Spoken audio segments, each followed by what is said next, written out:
안녕하십니까. 오늘 그 속보로 미국이요. 트럼프 대통령이 뭐라고 이제 글을 올렸느냐. 일본하고 이제 그 관세 협상이 타결됐다. 이런 데 그 글을 올렸고 또 속보가 뜨고 있습니다. 필리핀도 직접 이게 그 마르코스 대통령이 직접 가가지고 원래 17에서 19로 원래는 이게 20 하려 했는데 대통령이 직접 가서 정상회담을 하고 1% 내려서 필리핀도 그 19%로 타결됐고요. 일본은요, 원래 이게 25%였거든요.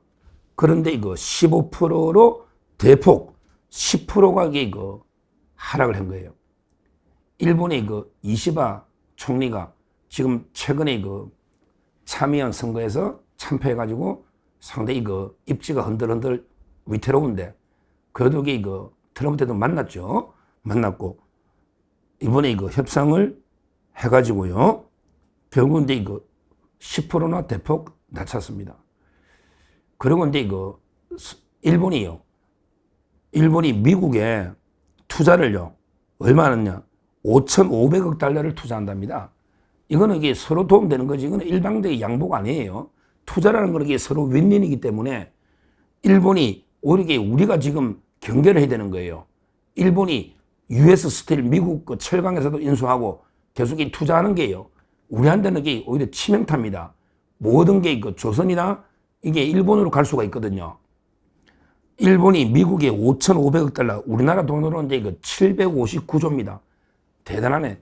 759조를 미국에 투자한다. 이거는 이제 그 트럼프 대통령이 본인 SNS에 직접 밝혔어요. 그러면서 그 수십만 개 일자리가 창출될 것이다. 이렇게 그 트럼프 대통령이 소셜미디어에 뭐라고 했냐. 우리는 방금 일본과 대규모 합의를 완료했다. 아마 지금까지 협의 중 최대 규모다. 그러면서 그 일본이 5,500억 달러 759조를 투자한다. 그리고 이제 또 트럼프 대통령이 뭐라고 글을 올렸냐.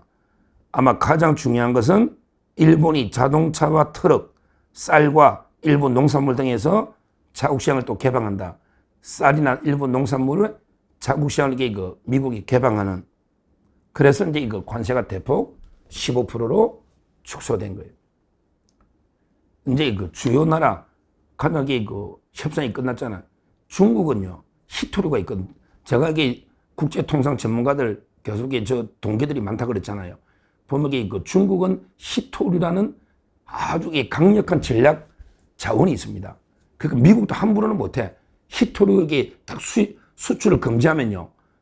중국에만 사상에 생산되는 꼭 필요한 히토류가 있다면. 그러니까 이제 그거 막아버리면 미국이 전략 자산이나 모든 게 올스톱될 수 있는, 그래서 미국도 함부로 중국한테는 못해요. 그러니까 이게 협상이 되는 거예요.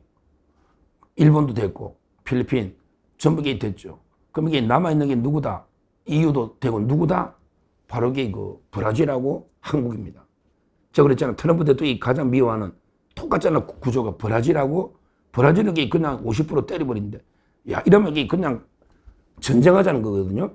브라질의 룰라가 좌파 중에 좌파고, 보소나루 대통령이 투쟁 중이잖아요. 막 전자발찌까지 채우고, 망신 주고, 그러게 트럼프 대통령이 보소나루 전 브라질 대통령을 이게 동지로 생각하기 때문에 브라질에 대해서는 이게 보복관세를 50% 때린 거예요. 지금 우리도 이게 심각합니다. 지금 우리도 8월 1일부터 이게 25%인데 빨리 협상을 해야 되는데 더 심각한 거는 이게 이재명이나 지금 이게 움직이질 않는다는 거예요.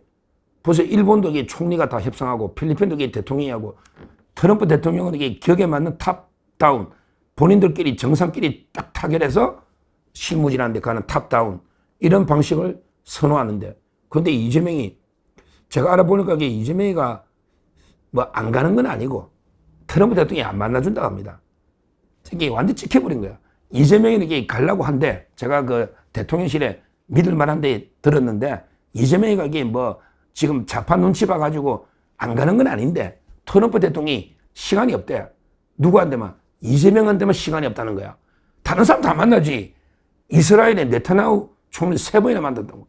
나토 사무총리도 2번 만나고 필리핀의 대통령도 만나잖아.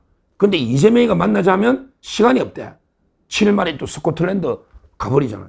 그러니까 제 말은 완전히 트럼프 대통령한테 이재명이 찍혀가지고 아니 그냥 정상회담을 못 잡는 거지. 이재명이 가게 보이콧하는 건 아니고 트럼프 대통령이 이재명이를 안 만나주는 이런 게 심각한 상황이다. 과연 이게 어떻게 될까? 기업들은요 완전히 이제 막 아우성이죠.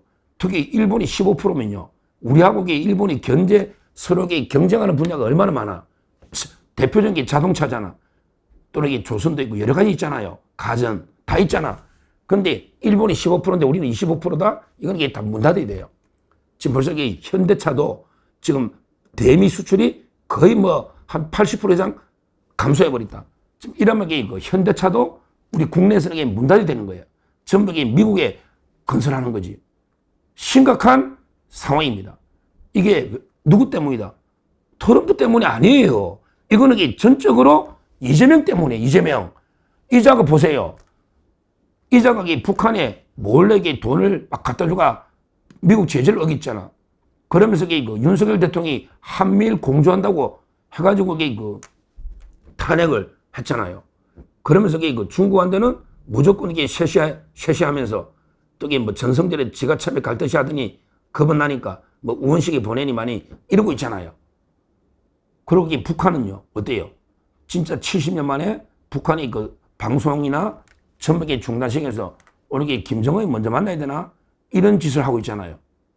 그러고 본인이 특사로 보낸 모스탄 대사 온갖 탄압하고 이런 짓을 하고 있단 말이에요. 그러고 근본적으로는 트럼프 대통령이 볼 때 이놈이 정상적으로 적법한 선거에서 당선된 적법 대통령을 안 보는 거야. 왜? 미국에서는 사전선거 본투표에 이렇게 반토막 나가기 여론이 다를 수가 없거든. 사전투표 지지율하고 본투표 지지율 같이 노는 게 정상인데 트럼프 대통령이 상식적으로 생각해보면 외국에서 이해가 됩니까? 예를 들어 우리가 멕시코 대통령 선거인데 멕시코인데 사전투표에서 야당이 예를 들어 본투표에서 야당이 압승했는데 독재자가 사전투표에서 2배 넣어가지고 역전됐다면 이게 누가 믿겠느냐고. 아무도 안 믿지. 아무도 안 믿잖아. 왜? 우리도 그 나라 사정을 잘 모르면. 그러면 트럼프 대통령이 이재명을 어떻게 보겠냐고요. 정말 이게 심각한 문제다. 제가 그랬잖아. 위성락이든 이런 기재부 장관 구윤철이나 이런 자에게 보내가 안 됩니다. 김정관 산자부 장관 마찬가지고 여항군에게 통상교섭법보다 이건 진짜 말도 안 되고요. 이런 조물하게들 보내가 트럼프 대통령 만나는 줍니까? 협상이 됩니까? 지금 일본보다 우리가 훨씬 지금 협상이 어려워요. 왜 그랬냐면 일단 이재명 민주당에 대한 신뢰가 없어요. 트럼프 대통령이. 그래서 협상이 어려운 거예요. 그리고 이제 이재명 또 좌파들이 가면 예를 들어 광우병 사태 이렇게 가지고 이명박 대통령 때 막 가짜뉴스가 난리 났잖아. 근데 갑자기 30개월 이상 미국 소를 수입해라 하면요. 이재명으로서 난감하지. 그렇잖아. 그러면 제2의 광우병 사태 터진다고. 이재명이 바로 지지율 10%로 저는 폭락하다 봅니다. 미국 소를 30개월 이상 된 미국 소를 수입하면 자기들이 반대가 그때 광우병 난리치고 그래도 30개월까지 그래 된 거 아닙니까? 광우병. 근데 이걸 받아들이면 이재명 정권에게 바로 10% 때려주는 지지율이 폭락한다. 그게 난감하지. 따라서 트럼프 대통령이 밀어붙이면 돼. 저는 미국 가서 미국 소고기 엄청 많이 먹거든요. 저야 30개월이든 31개월이든 1개월 차에 따라 소가 달라집니까? 저는 광우병도 안 믿고 소고기 맛있게 해서 먹는데, 그러니까 좌파들은 엄청나게 민감한 거예요. 그래서 과연 이게 타결이 될까? 완전하게 일괄 타결이 될까? 그 외에도 또 농산물은 또 어때? 이재명이가 양곡관리법을 발의해가 천문학적인 돈으로 우리나라 쌀을 사준다고. 근데 미국 쌀까지 사주라? 이거는 우리나라 재정 고갈 나잖아.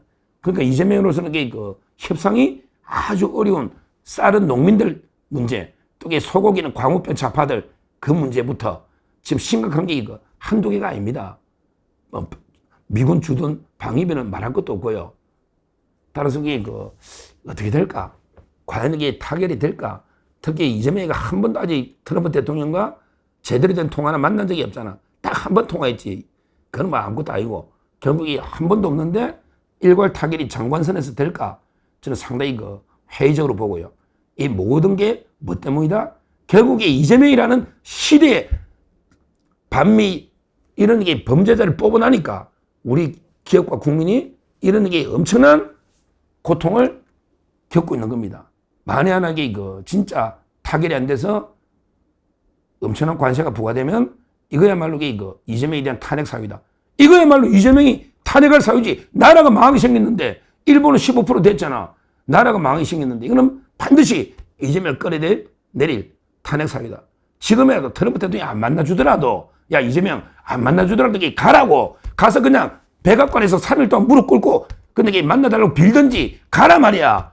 옛날에 뭐 카노사의 굴욕처럼 그 교황이 안 만나주니까 그 신성 로마 제국이 황제가 그 교황 만나려고 3일 동안 막 이게 눈 내리는데 무릎 꿇고 있잖아. 너도 가라고. 너 옛날에 뭐랬냐? 선거 전날 뭐랬냐?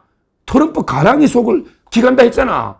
국익을 위해서라면 트럼프 가랑이 밑을 기각했다. 과하 지옥 그 한신이 고사 초한지 한신 이야기했잖아. 가라고. 트럼프 대통령이 안 만나주더라도 가서 백악관에 무릎 꿇고 3일 동안 협상하러 왔다. 좀 이게 봐주라.